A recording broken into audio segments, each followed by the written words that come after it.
Bonjour, bonsoir.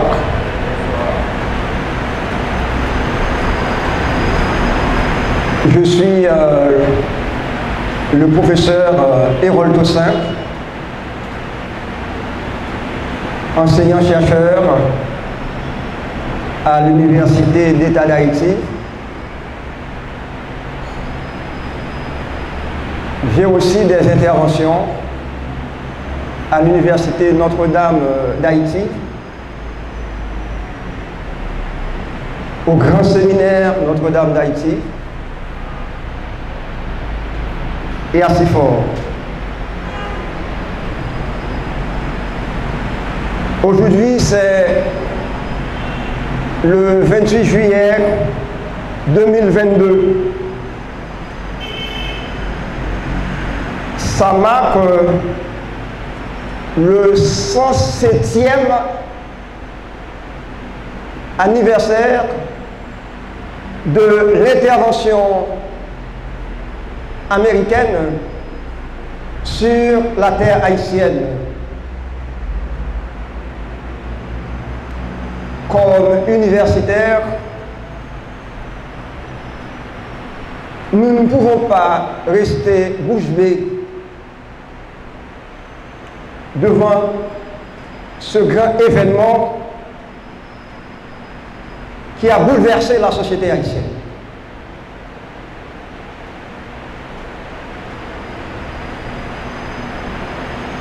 Et jusqu'à présent, nous sommes en 2022,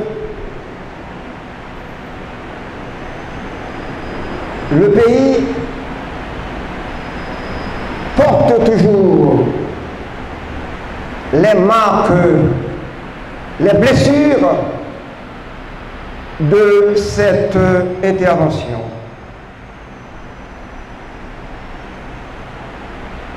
Nous pensons que les États américains et haïtiens ont une dette envers les masses paysannes.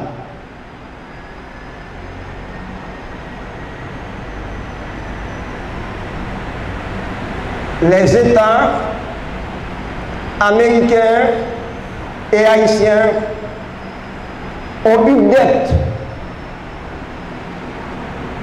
envers les masses paysannes.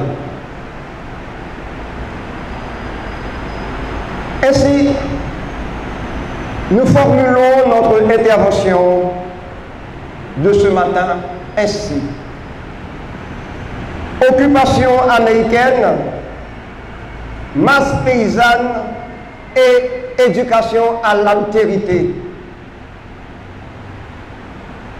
Nous insistons beaucoup sur le terme altérité. C'est par une éducation à l'altérité que nous arrivons à briser les chaînes du racisme.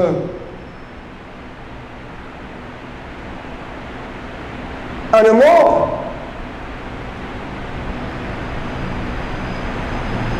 qui sommes-nous? Nous, les hommes et les femmes, nous sommes les êtres humains. Nous avons une dignité humaine. Et c'est cette dignité humaine qui a été piétinée par l'État américain avec la complicité de l'État haïtien.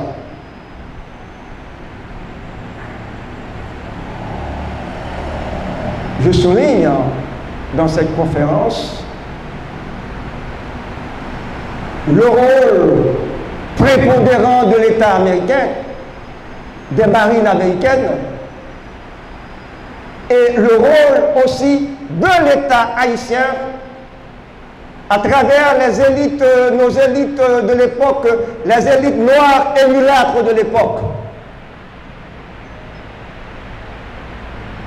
Avec la complicité des élites noires et mulâtres, les masses haïtiennes furent les premières victimes de l'occupation américaine en Haïti de 1915 à 1934.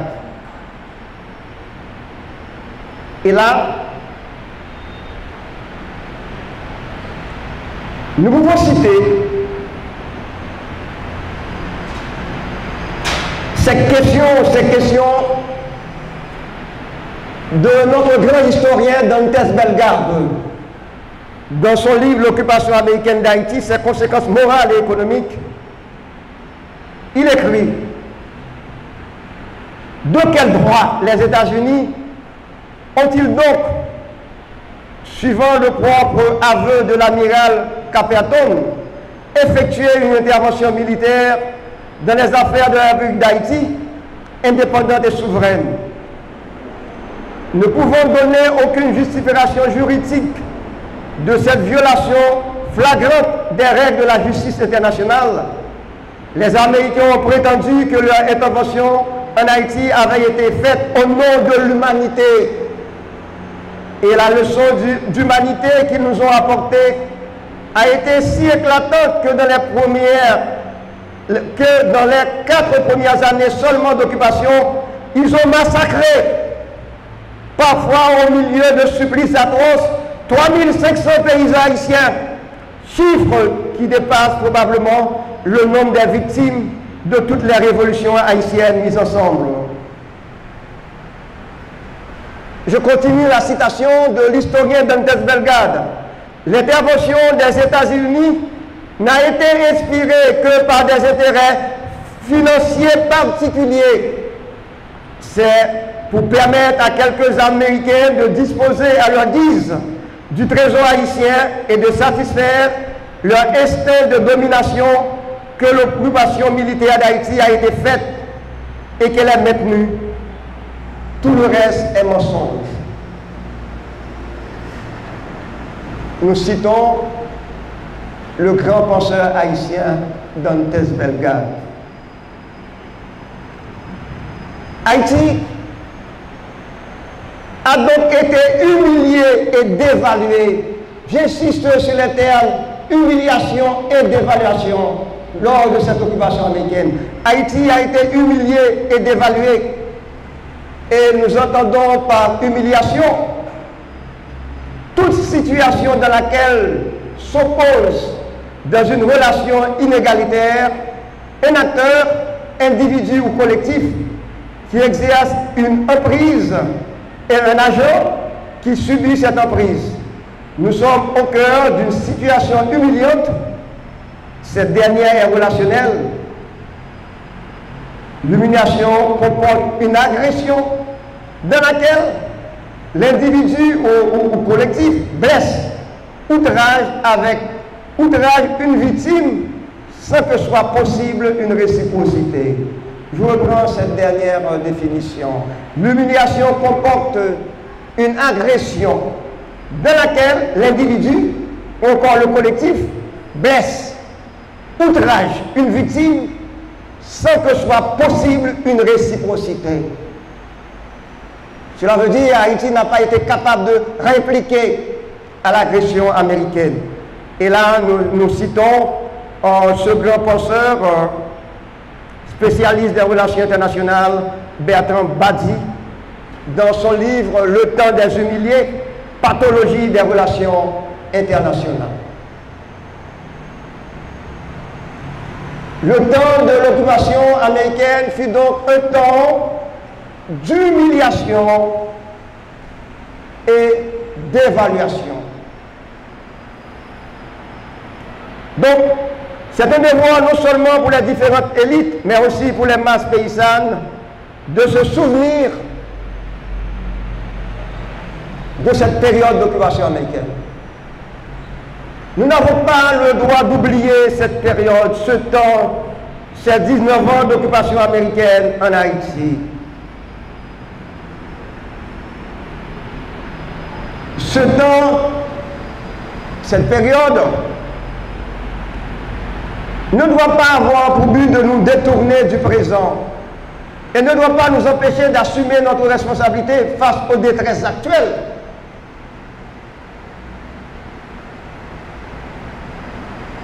nous n'évoquons pas ce temps de honte pour refuser d'assumer notre responsabilité face aux détresses actuelles que nous vivons, que nous connaissons. Et nous sommes toujours occupés. Et nous n'avons pas besoin d'une présence physique des troupes étrangères pour déclarer que nous sommes occupés. Nous sommes occupés. Si nous choisissons de risquer ce matin une parole sur l'occupation américaine dans son rapport avec les masses paysannes, c'est pour poser la question de l'altérité ou de la reconnaissance de l'autre dans nos milieux. Le problème de l'altérité et de la reconnaissance de l'autre dans notre milieu fait problème.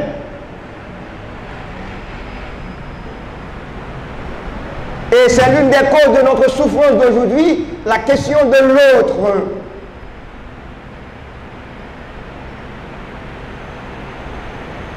La question de l'autre, le déni de la dignité de l'autre.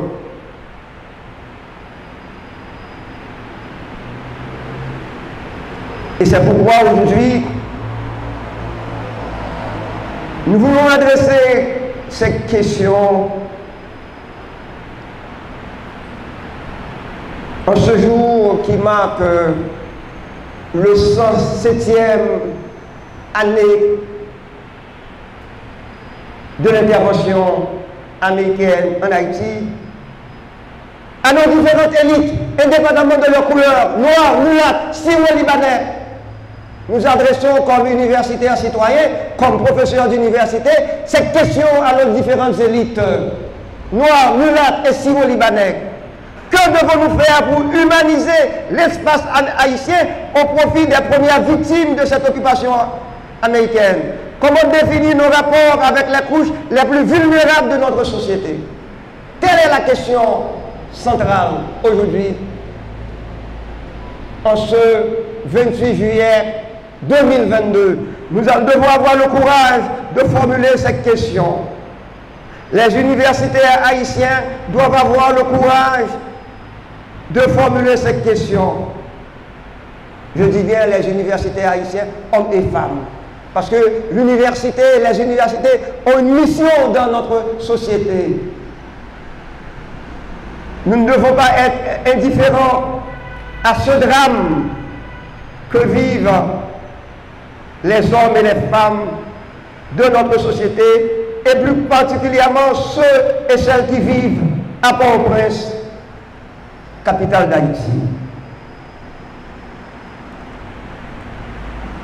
Nous savons bien que l'occupation américaine en Haïti au cours du XXe siècle ne fut pas le fruit du hasard. Au début de ce siècle, du XXe siècle, plusieurs puissances européennes, Angleterre, France, Allemagne, ont vu les avantages qu'elles pouvaient tirer d'Haïti. Le premier avantage qu'ils tiraient, ces puissances européennes, était d'ordre stratégique. Haïti, situé sur la route du canal de Panama en construction, possédait un port dont la rade commandait à distance l'entrée atlantique du canal, le Môle Saint-Nicolas. Môle Saint-Nicolas. Les autres avantages étaient d'ordre économique et social. En effet, étant donné l'urgence du développement économique et les incitations de la révolution industrielle, Haïti devint le point de mire des grandes puissances. Il y avait des ressources à exploiter et des travaux d'infrastructure à réaliser. Ça, c'est important. Maintenant,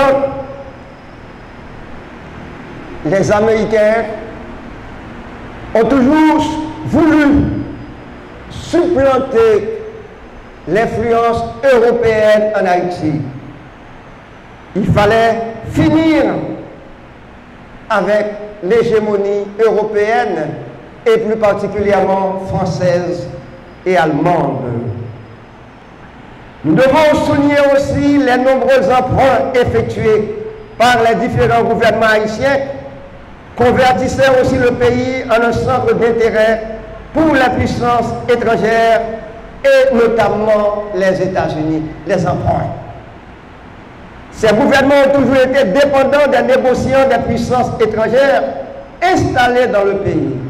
Donc nos élites économiques, politiques, ont eu leur responsabilité dans l'intervention américaine en Haïti.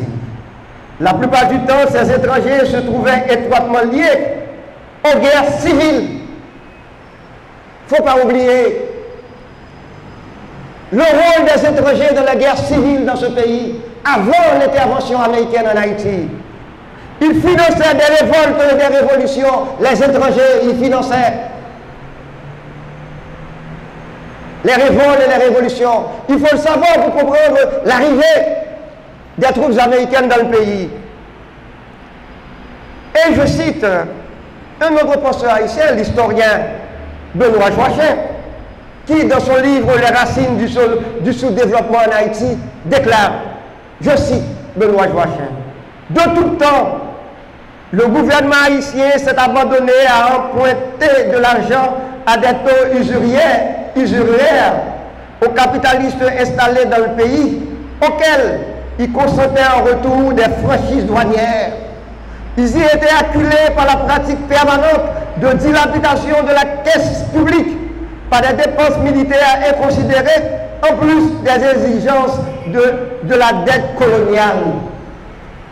C'est important de relire le texte de Benoît Joachim, les racines du sous-développement en Haïti, l'importance de l'histoire. Nous devons revisiter notre histoire, de voir la perfidie, la perversité de certains groupes étrangers dans le pays, il faut le savoir, qui finançaient des guerres, des révolutions, des révoltes. Ceux qui exploitaient les franchises pour faire n'importe quoi. On le dit dans le passé, nous sommes en train de revivre de nouveau certains événements historiques. L'ambition du pouvoir et les différentes luttes fratricides font partie des causes qui déclenchèrent l'intervention américaine en Haïti. Attention, chers amis, nous sommes en 2022 et en 2015, l'ambition du pouvoir et les différentes luttes fratricides font partie des causes qui déclenchèrent l'intervention américaine en Haïti.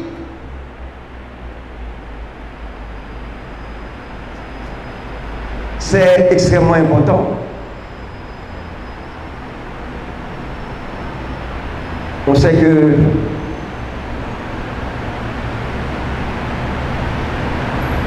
la France, l'ambition du pouvoir et les différentes luttes fratricides font partie des causes qui déclenchèrent l'intervention américaine en Haïti. Jusqu'au début du XXe siècle, la France assura la prépondérance en Haïti au niveau culturel technique. Les élites haïtiennes formées en France avaient les yeux rivés vers la France. C'est à sa technique et à son génie qu'on demandait l'inspiration. Cette prépondérance s'est ça aussi au niveau commercial et financier. La France fut le seul créancier d'Haïti tout au long du XIXe siècle. Haïti dut lui verser l'indemnité de 1825 et les emprunts. La Banque nationale d'Haïti était française avec son siège social à Paris et son principal établissement à Port-au-Prince. Un accord commercial signé le 30 septembre 1907 consolida encore la position privilégiée de la France dans le commerce extérieur d'Haïti. Pour n'avoir pas voulu défendre sa prépondérance dans ce coin de la Caraïbe, la France fut évincée par les Américains. À partir de 1907, ces derniers assurèrent les Américains 67% des importations haïtiennes. Nous sommes en 1905. Nous allons avoir cette occupation américaine en 1915. À partir de 1907, ces derniers assurèrent 67% des importations haïtiennes. Sur le plan stratégique, le contrôle du canal de Panama passa par une mainmise sur Haïti et la Caraïbe.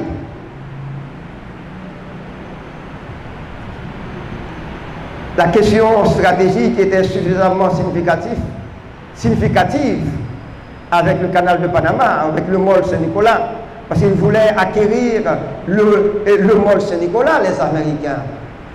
La question stratégique était suffisamment significative pour expliquer l'intention des Américains d'occuper Haïti. Pour eux, la mainmise sur Haïti par une autre puissance pouvait menacer leur prépondérance dans la mer des Caraïbes, au niveau stratégique. Ça ne veut pas dire que nous avons des trésors, nous avons des mines, mais il y a aussi la question stratégique. C'est important pour les États-Unis d'avoir une mainmise stratégiquement sur Haïti. Il faut retenir la question stratégique. Sur le plan des investissements, et là, il faudrait relire ce petit livre, un dossier du professeur Leslie Manigat sur la substitution de la prépondérance américaine à la prépondérance française en Haïti. C'est un petit livre, un carnet qu'il a publié, un livret du professeur Leslie Manigat, la substitution de la prépondérance américaine à la prépondérance française en Haïti. Donc, sur le plan des investissements, la substitution de la prépondérance américaine à celle de la France se fit aussi sentir. Le premier investissement direct américain en Haïti date de 1905. C'est le contrat entre le gouvernement haïtien et le National Railroad. Tout un langage teinté d'humanisme va être utilisé pour enrober les ambitions réelles du gouvernement américain. Soulignons par exemple cette affirmation du président Wilson, du président américain Wilson en 1913. Je cite le président américain. Notre devoir envers le peuple américain exige que nous portions notre assistance légitime aux investisseurs américains à Haïti.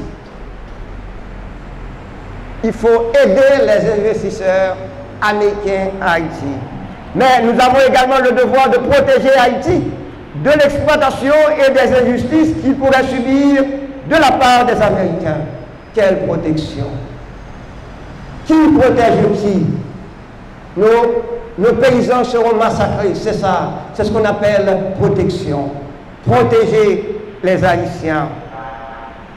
Le deuxième objectif de l'affirmation de Wilson entre indiscutablement dans le credo de la philanthropie américaine. Un autre coup porté par les Américains à la prépondérance française en Haïti fut l'obtention de leur participation dans la Banque nationale d'Haïti. Cette participation leur fournit des atouts majeurs pour assurer la relève de la finance européenne en Haïti et compromis l'avenir financier et politique de la nation haïtienne. Cette substitution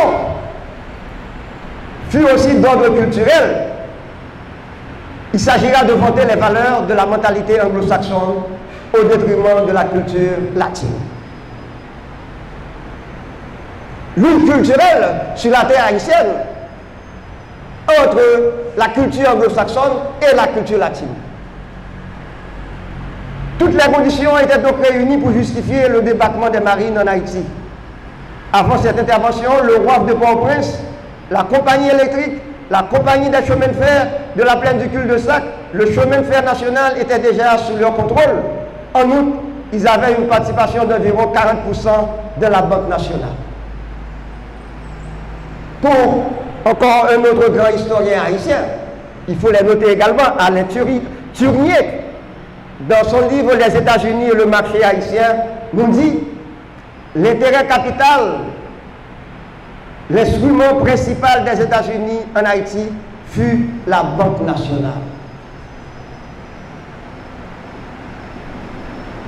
Alain Turnier. Malheureusement, on ne lit pas ce texte dans nos universités. Dans nos universités, c'est bien enlevé ce texte majeur. Ce travail extraordinaire de l'historien Alain Turnier, les États-Unis et le marché haïtien. Alain Turnier nous dit l'intérêt capital, L'instrument principal des États-Unis en Haïti fut la Banque nationale. Il s'agissait d'avoir la banque. Il s'agissait de maîtriser l'économie haïtienne. Cette occupation rendit inopérante les influences françaises et allemandes. La France ne semble pas avoir ignoré les secrets de l'impérialisme américain, puisqu'elle va exiger du département d'État américain la préservation de sa culture à travers ces deux institutions, l'école et l'Église. Puisqu'ils ont perdu la bataille, la France, les Allemands, ils ont perdu la bataille. Mais ils vont tenter de sauver sa culture, sauver la culture française à travers ces deux grandes institutions, l'école et l'Église. C'est pourquoi nous n'avons pas l'anglais comme langue nationale. On aurait pu l'avoir l'anglais. Ils ont eu une certaine entente, la France et les États-Unis. C'est par le biais de l'Église, c'est par le biais de l'école qu'ils vont sauver la culture française. Là, on peut comprendre, ça peut vous aider à comprendre. Je saurai un petit peu, c'est normal, le rôle de la plupart des alliances françaises à travers les 10 départements du pays. Nous sommes au niveau de la diplomatie culturelle. Avançons. Et sa demande sera agréée. Aucune opposition au français comme langue officielle ou à l'usage du français dans les écoles du pays. Respect de la présente organisation ecclésiastique. Écoutez, là, nous sommes au niveau de l'histoire. Nous analysons. Nous n'avons rien contre l'école, nous n'avons rien contre l'Église. Mais il faut comprendre les enjeux. Maintenant, avec l'occupation américaine, on assistait aussi à la faiblesse des élites noires et mulâtres. Ils ont été humiliés, les élites noires et mulâtres. Humiliés. Ils vont être humiliés. Et les Américains, il y aura un revient du préjugé de couleur en Haïti. Il fallait quand même établir une petite différence, entre les noirs et les mulâtres.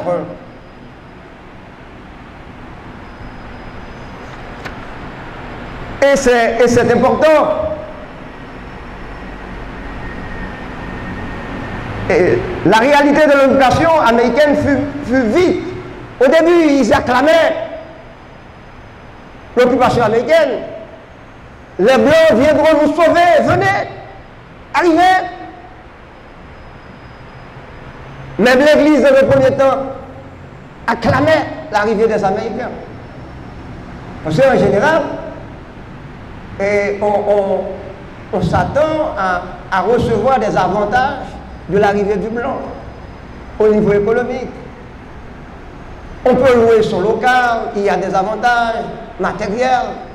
Il est notable de remarquer que le traité de 1915 de la République d'Haïti et les États-Unis n'a pas produit les frais espérés. Que voulait-il?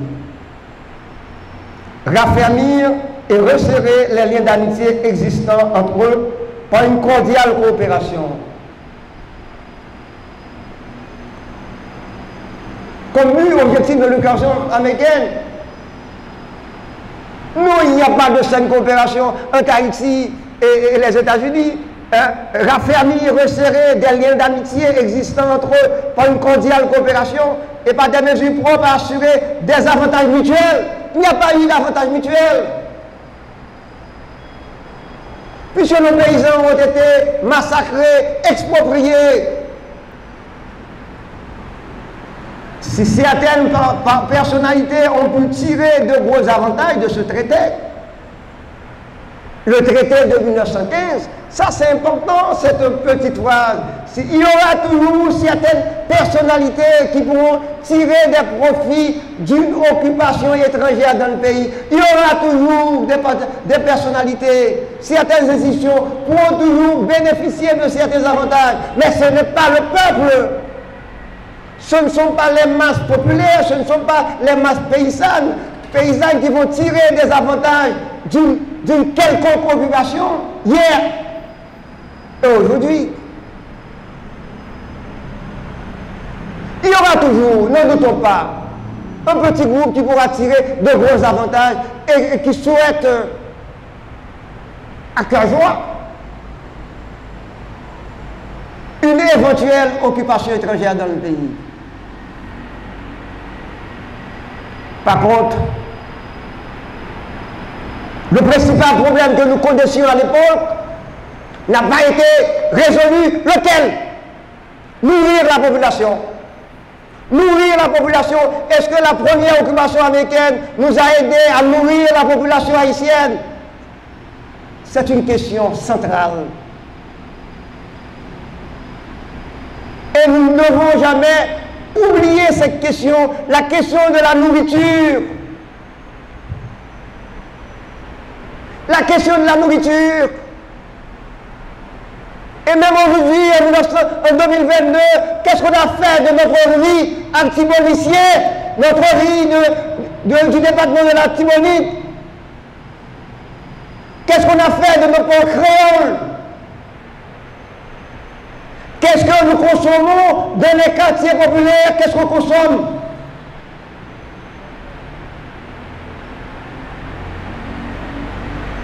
Que mangeons-nous? Que mange notre peuple?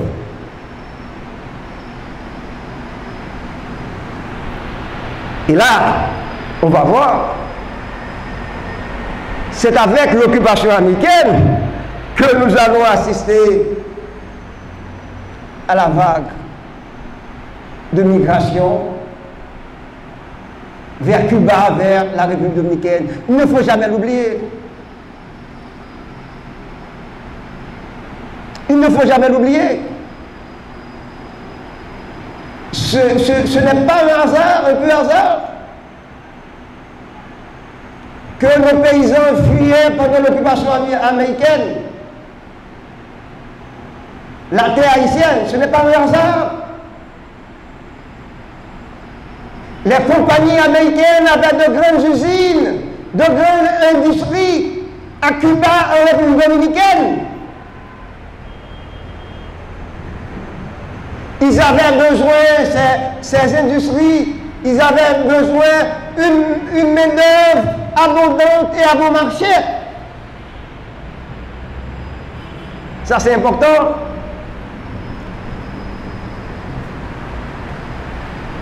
Au nom de la loi, c'est parfois, la loi peut avoir un côté pervers. Au nom de la loi, au nom du traité de 1915, signé entre le gouvernement haïtien et le gouvernement américain, bon nombre de petits et de moyens paysans furent expulsés de leur terre.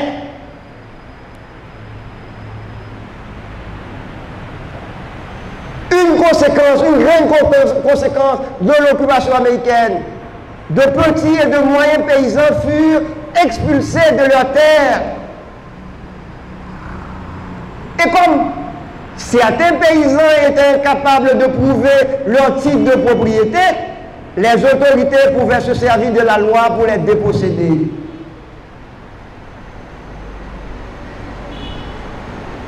Quelle injustice! Les paysans seront victimes de leur analphabétisme puisqu'ils n'ont pas de papier pour prouver. Et alors, les gouvernements américains et haïtiens vont exproprier les paysans. Une telle pratique, les expropriations, provoqua une massive émigration des paysans haïtiens vers Port-au-Prince, vers Cuba ou la République dominicaine. Et nous payons aujourd'hui la conséquence. Nous payons aujourd'hui la conséquence. Émigration des paysans haïtiens vers Port-au-Prince. vers Cuba ou la République dominicaine. Les Américains vont se donner pour tâche d'établir de grandes aires d'exploitation agricole dont le produit sera destiné à l'exportation. Les grandes exploitations américaines s'adonneront à la culture de produits tels que sisal, caoutchouc, canne à sucre et plus tard à la figue banane. Si nous devons admettre que les occupants ont créé, il faut admettre, le service technique agricole destiné à préparer des cadres techniques, effectuer des recherches, monter des fermes-écoles à travers le pays, c'est ce qu'ils ont fait. Ils ont eu toutefois du mal à moderniser l'agriculture haïtienne et de l'intégrer à leur économie. Donc les Américains n'ont pas pu faire ce qu'ils devaient faire, moderniser l'agriculture haïtienne. Ça n'a pas été fait. De plus, ça c'est très très important, ils rétabliront la corvée. Retenez bien cette donnée fondamentale. Les Américains rétabliront la corvée, obligeant les paysans à travailler gratuitement à la construction de routes, de systèmes d'irrigation et autres infrastructures. La corvée. Travailler gratuitement pendant 8 heures, 9 heures, 10 heures, la corvée. Qui rappelle bien sûr le système esclavagiste.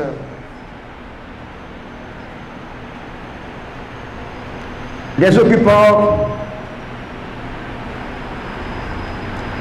vont s'appuyer sur les articles 52 à 56 du Code rural haïtien qui instituait la corvée. Grâce à ce système, on pouvait réquisitionner des paysans vivant dans les industries pour travailler à la construction et à la préparation de la route principale ou des routes secondaires pendant un certain nombre de jours au cours de l'année. Les paysans étaient contraints de travailler, la corvée. Les occupants pensaient trouver la bonne solution en optant maladroitement pour cette pratique, la corvée. La professeure Kate Limière, dans son livre, il y a un livre qui s'appelle Et les paysans haïtiens et l'occupation américaine 1915-1930, jette un regard suivant, un regard critique sur les méthodes de recrutement utilisées par les occupants. Les méthodes de recrutement laissées à l'imagination et au saut d'humeur des marines pouvaient varier de la simple intimidation à la fusillade, méthode utilisée par les Américains. Là, je cite la professeure Kate Limière dans son livre « Les paysans haïtiens et l'occupation américaine 1915-1930 ». Les méthodes de recrutement laissées à l'imagination, les méthodes de recrutement laissées à l'imagination et au saut d'humeur des marines pouvaient varier de la simple intimidation à la fusillade en passant par la bastonnade, le rap, l'emprisonnement ou la séquestration pendant la durée de la mobilisation. Voici comment un observateur décrit la pratique de la corvée à cette époque. L'occupant saisissait les hommes n'importe où, au sein de leur famille, dans leur petite ferme ou sur les routes, le jour ou la nuit, et les forçait à s'échiner dans les sections rurales éloignées. Ceux qui osaient résister ou même protester étaient battus, leurs familles restaient très souvent sans nouvelles d'eux. Histoire. Et malheureusement, nos jeunes haïtiens, on ne leur donne pas d'étudier d'une manière formelle dans les écoles cette période aussi importante qu'est l'occupation américaine. Quelle éducation? Ça devait passer par l'éducation à la citoyenneté. Comment les Américains recrutaient les gens pour la corvée?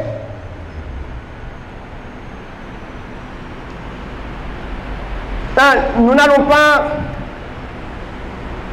évoquer la résistance paysanne avec Charles Malperat et Benoît Batraville. Tout ce qu'on peut dire, qu'ils ont lutté, mais ils n'ont pas pu vaincre l'armée américaine. Maintenant, on revient à cette question. L'immigration. L'immigration a donc joué un rôle principal dans la politique rurale de l'occupant américain. Cette immigration charrie avec elle son chapelet d'abus, de répression, d'humiliation, de violation systématique des droits les plus élémentaires. L'immigration a été tolérée par les Américains. Permettre aux paysans haïtiens de se rendre en République dominicaine et à Cuba, ça a été favorisé par les Américains. Et vous pouvez voir les conséquences de cette politique en 2022, à travers l'histoire d'Haïti. De 1915, ça fait déjà plus de siècles. La première vague de l'immigration haïtienne vers Cuba et vers la République dominicaine date la grande vague de l'occupation américaine. Il ne faut pas l'oublier. Nous devons l'étudier, nous devons étudier cette partie de notre histoire. De 1915 à 1920, à l'époque, on a noté une forte augmentation de la présence haïtienne à Cuba. Et le géographe Paul Morale, dans son livre « Le paysan haïtien, étude sur la vie rurale en Haïti », écrit « L'exode des paysans haïtiens », souligne Paul Morale dans son livre « Le paysan haïtien, étude sur la vie rurale en Haïti », publié en 1961, prend des proportions considérables à partir de 1915. Un véritable racolage se développe. Les pouvoirs publics saisissent l'aubaine, créent la taxe sur l'immigration qui restera pendant des années le chapitre principal des recettes intérieures de la République.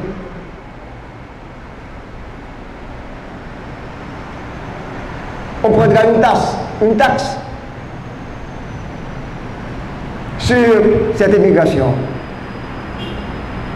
Soulignons aussi que les paysans immigrants vers Cuba provenaient de la péninsule du sud d'Haïti. Une donnée à retenir. Et la vie qu'ils menaient dans le pays d'accueil ne fut pas facile ou agréable pour eux. Selon Paul Morale, toujours selon ce journal, les paysans étaient soumis à un travail épuisant. Les paysans étaient soumis à un travail épuisant, c'est-à-dire dans la diaspora, à Cuba et en République dominicaine, assujettis aux conditions draconiennes de l'employeur, en but aux exactions de la police rurale, ne traînant aucune protection auprès des représentants consulaires haïtiens, subissent les basses intrigues des courtiers, vivant misérablement dans les baraquements sordides.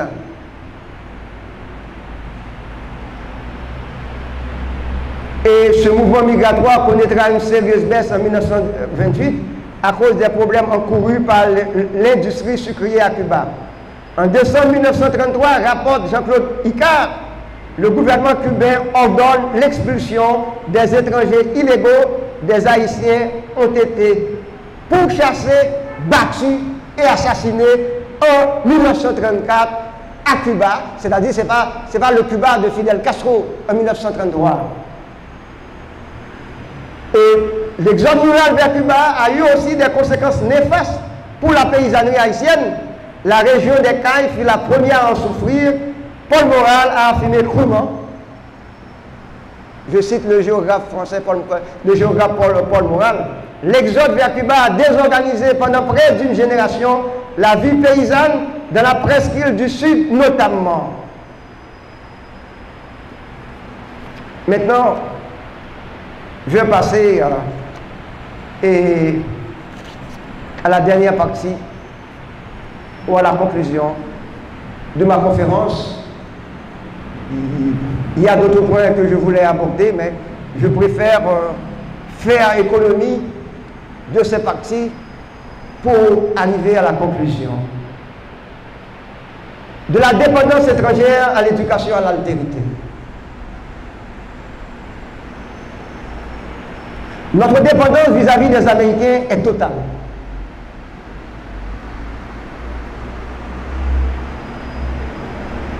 Elle est politique. La diplomatie américaine arrive à contrôler tous les mécanismes de la vie politique haïtienne. Ne soyons pas dupes. Elle est politique. La diplomatie américaine arrive à contrôler tous les mécanismes de la vie politique haïtienne. Tout dirigeant s'arrange pour ne pas choquer la susceptibilité du gouvernement américain. De 1915 à nouveau. Tout dirigeant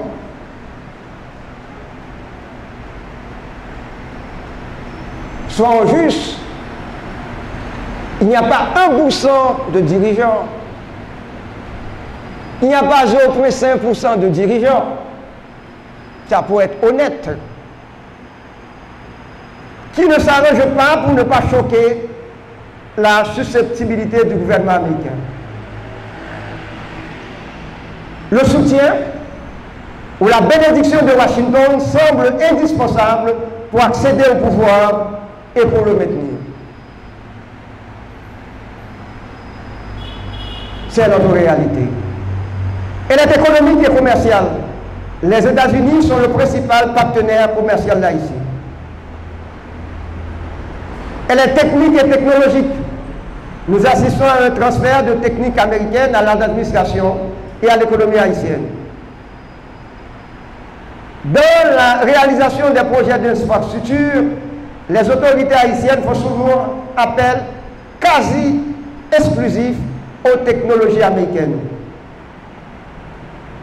La dépendance est aussi idéologique et culturelle. Le régime d'occupation impose des modèles culturels d'inspiration anglo-saxonne dans plusieurs domaines. La culture américaine modifie dans une large mesure les schémas de pensée, les systèmes de valeurs et les comportements des élites instruites d'Haïti. L'occupation américaine a donc laissé une forte empreinte dans le destin de la nation haïtienne. Il ne faut pas l'oublier. On ne peut pas s'engager dans la politique si on n'étudie pas le système politique américain. Si on ne maîtrise pas cette période, la période d'occupation américaine 1915-1934. Les hommes et les femmes politiques du pays doivent le savoir. Ils doivent connaître cette partie de notre histoire. La présence américaine a augmenté davantage les souffrances des paysans victimes de l'insécurité, des désordres fréquents au niveau politique, de l'arbitraire des autorités militaires et des chefs de section. Les traitements inhumains affligés aux masses paysannes demeurent. Comme nous l'avons dit au début, il y a une dette des États américains et haïtiens envers les paysans américains, envers les paysans haïtiens, envers les masses paysannes. Les traitements inhumains affligés aux masses paysannes demeurent. Les descendants de ces masses, les descendants de ces paysans portent encore les cicatrices de cette intervention américaine, portent encore leurs enfants, leurs petits-enfants portent encore les cicatrices de cette intervention américaine. C'est pourquoi nous parlons de dette. De dette que l'État haïtien et l'État américain ont vis-à-vis de nos masses paysannes. L'occupation américaine a préparé le berceau du duvalierisme fondé sur le paternalisme et la démagogie.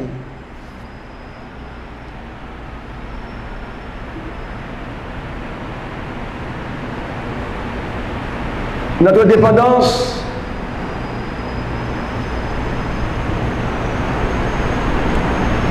vis-à-vis des États-Unis est massive, humiliante et pesante. Notre dépendance vis-à-vis des États-Unis est massive, humiliante et pesante. Le concept de coopération a été galvaudé Il faudrait étudier également, dans le cadre des cours d'éducation à la citoyenneté, la coopération internationale. C'est un thème de l'éducation, à la citoyenneté, la coopération. Ce thème est galvaudé. Cette soumission aveugle du gouvernement haïtien au dictat des occupants n'a rien à voir avec le vrai sens du concept coopération. Avec l'occupation américaine, nos élites noirs, blancs, mulâtres, syro-libanais ont accepté d'institutionnaliser le règne de la dépendance vis-à-vis des États-Unis d'Amérique.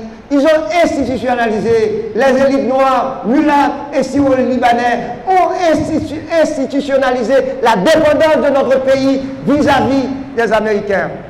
Les occupants, avec la complicité de ces dernières, des élites, ont pratiqué une politique de mépris envers les couches les plus défavorisées du pays. Les occupants, avec la complicité de ces dernières, de ces élites, il ne s'agit pas de diaboliser uniquement l'État américain. Nos élites ont porté flanc à cette injustice. Ils ont participé.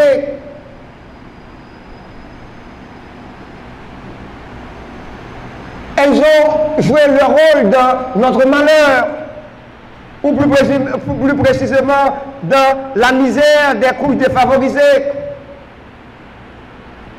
Pour rompre ce cercle infernal de notre dépendance vis-à-vis de la communauté internationale, et plus particulièrement des États-Unis, nous devons apprendre à nous estimer, à respecter le bien commun. Nous devons apprendre la justice sur ce point. Nous devons, pour rompre cette dépendance maladive, et faut-il, nous devons apprendre à nous estimer.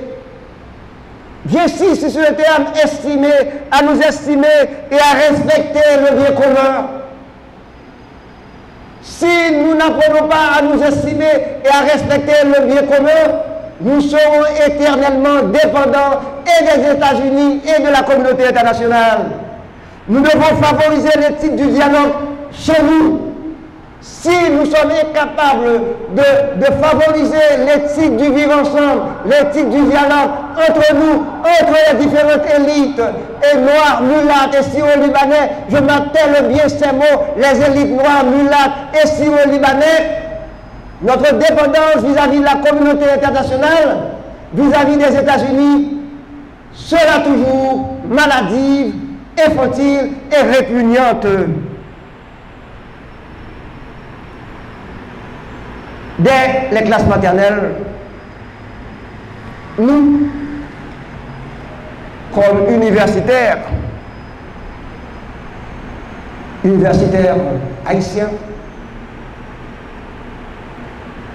passionnés de la vie, nous voulons prôner, promouvoir une vraie éducation à la confiance en soi. J'insiste sur ce thème aujourd'hui, la confiance en soi. Nous traînons et nous continuons à traîner et nous sommes en train de payer les conséquences aujourd'hui, à la fin de ce mois juillet 2022, parce qu'il y a cette crise de confiance qui a toujours duré dans notre pays. Une éducation à la confiance en soi, dès les classes maternelles. Je ne dis pas nous sommes trop vieux pour entrer dans cette éducation à la confiance. Mais il faudrait commencer cette éducation à la confiance dès les classes maternelles. Une éducation à la confiance en soi, à la solidarité et à l'altérité, le respect de l'autre, à la solidarité. Éducation à la réussite collective. Nous avons peur de réussir ensemble. Surtout ceux et celles qui sont de la classe moyenne. Vous avez peur de réussir ensemble. Vous avez peur de travailler en équipe et de réussir ensemble. Nous, de la classe moyenne, nous avons peur de réussir ensemble, de travailler en équipe. Si nous ne travaillons pas en équipe, si nous n'avons pas le souci, si nous ne cultivons pas la passion de réussir ensemble, notre dépendance vis-à-vis des États-Unis et de la communauté internationale sera toujours infantile, répugnante, humiliante. la question de l'altérité, le sens de l'autre. Nous avons méprisé les paysans haïtiens, nos élites ont méprisé les masses paysannes, et le gouvernement américain n'a fait que vous aider à mépriser davantage vos propres paysans. Attention, il faut noter, il y a cette note à retenir. Vous, nous haïtiens, nous avons méprisé les couches les plus vulnérables, les masses paysannes, les ouvriers et la communauté internationale, une certaine couche de la communauté internationale. Là, nous voulons être plus nuancés notre propos. Une certaine couche de la communauté internationale va nous appuyer dans notre œuvre de destruction. Nous sommes en train de nous détruire et une certaine frange, une certaine couche de la communauté internationale n'a pour but que de vous aider à vous déchirer, à vous détruire. Voici le projet. Et que devons-nous faire? Que doivent faire nos élites? Que doivent faire nos universités? Quel type de discours pouvons-nous tenir comme universitaires face à ce processus de destruction massive, groupale?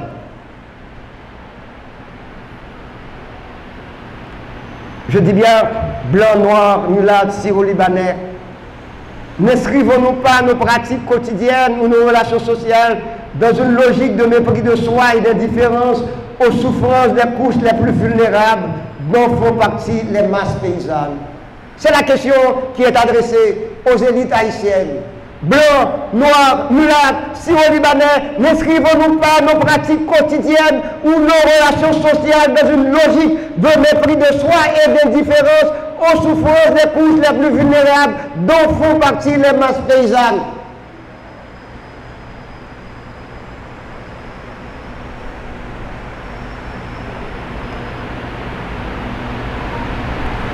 Je crois il est quand même possible qu'une réelle coopération entre les gouvernements d'Haïti et des États-Unis est possible et devrait donner lieu à un réveil du monde paysan qui agonise. Il est donc impérieux aujourd'hui de mettre fin à cette politique de déni de reconnaissance pratiquée par nos élites qui font des masses paysannes des êtres humiliés, asservis et abandonnés. C'est le premier pas à franchir si nous voulons jouir de certains respects auprès des acteurs de la communauté internationale. Valorisons d'abord les masses paysannes qui sont humiliées, asservies et abandonnées. Par ce moyen, nous arrivons à jouir de certains respects auprès des acteurs de la communauté internationale. Il est donc urgent pour l'État haïtien, par le biais du ministère de l'Éducation nationale, d'introduire dès les classes maternelles un cours d'éducation à l'altérité, le respect de l'autre. Nous vivons tous sur la terre haïtienne. Nous avons donc intérêt à développer nos différentes potentialités en vue de concrétiser au fur et à mesure les promesses de la révolution haïtienne. Lesquelles? Justice sociale, fraternité, solidarité. Si nous acceptons de vivre sur cette terre, il faut tout faire pour vivre les promesses de la révolution haïtienne. Nous n'arrivons pas à les tenir. Justice sociale, fraternité, solidarité. Nous oublions que nous avons une synthèse à réaliser avec les valeurs positives de notre paysannerie et les éléments libérateurs du siècle des Lumières. À mon avis, nous avons une synthèse que nous n'avons pas encore réalisée, mais nous ne l'avons pas encore faite. Et partir une synthèse entre les valeurs positives de notre paysannerie et les éléments libérateurs du siècle des Lumières. En un mot, une modernité à l'haïtienne. Comment inventer une modernité à l'haïtienne qui ne soit pas une modernité russe, qui ne soit pas une modernité américaine, une modernité française? Et là encore, nos élites ont une lourde responsabilité. C'est à partir de cette thèse que nous découvrirons l'urgence de nous associer en vue de permettre à nos paysans et à nos paysannes de produire des vivres en qualité et en quantité suffisante pour tous les fils et les filles d'Haïti. Comment permettre au début de ce siècle à nos paysans et nos paysannes de produire des vivres en qualité et en quantité suffisante pour tous les fils et les filles d'Haïti, nos paysans des 10 départements du pays. Les gouvernements d'Haïti et les États-Unis doivent s'indigner. Ils doivent s'indigner. Ils doivent faire le bilan. La terre haïtienne a été souillée par le non-respect de la dignité humaine. Il faut cependant aller au-delà de cette indignation et de cette honte partagée. Je parle de honte partagée par l'État haïtien et l'État américain. C'est une honte pour l'humanité. C'est deux gouvernements pour eux. Et là, vous allez voir l'importance de la diplomatie.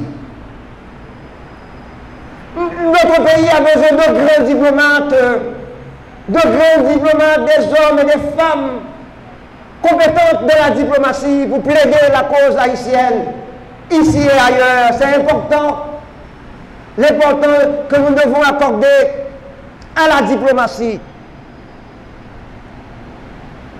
Nous n'avons pas le droit de jouer avec notre diplomatie. Surtout avec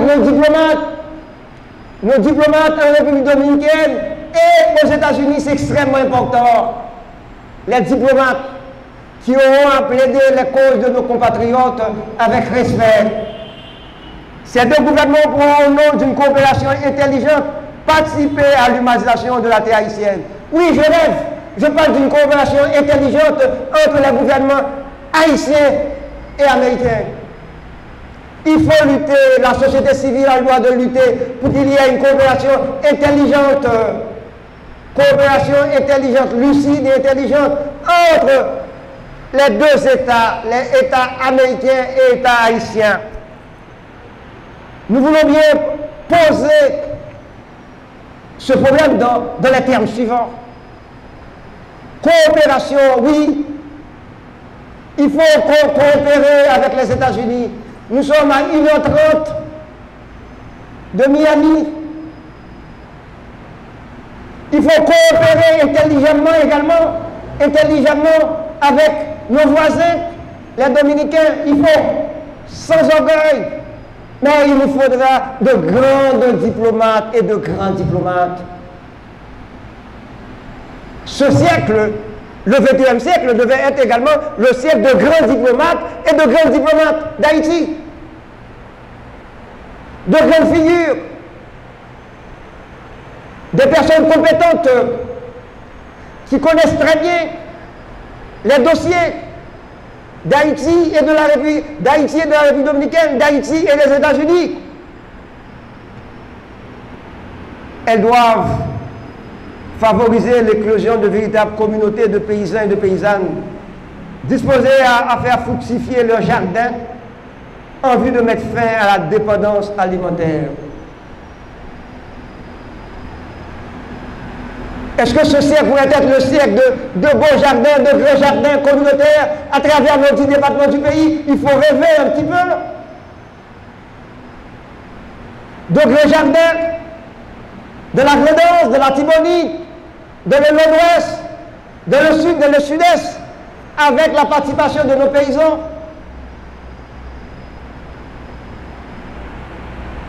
Renonçons à toute politique de haine.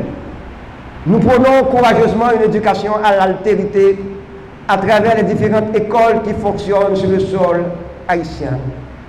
Je reprends. Renonçons à toute politique de haine. Il ne s'agit pas de haïr les Américains, les Dominicains, les États. Nous prenons plutôt une éducation à l'altérité à travers les différentes écoles qui fonctionnent sur le sol haïtien. D'une telle éducation jaillira la paix sociale, la solidarité patriotique, la justice et l'équité. Au cours de ce type d'éducation, une importance sera accordée au voyage. Au voyage. Et c'est Dieu aujourd'hui. Qui d'entre nous pourront aller à Machater, là où les paysans ont été assassinés, crucifiés? Qui, en ce 28 juillet, pourront aller au centre du plateau central, se recueillir? C'est important. Les paysans de Machater, qui pense à eux aujourd'hui, en ce 26 juillet 2022? Aux paysans du plateau central, qui pense à eux? Aux paysans des départements du sud, du nord, un peu partout dans le pays, qui pense à eux aujourd'hui? Et maintenant, comment l'université pourrait être proche des classes paysannes? Et je rêve un peu. Et comment pouvons-nous mobiliser comme université d'autres universités américaines? C'est possible de trouver des alliés sur la terre américaine. Il n'est pas impossible de trouver des alliés de la société civile américaine pour mener ce type de combat, de trouver des hommes et des femmes épris de justice, de solidarité, qui aiment la vie.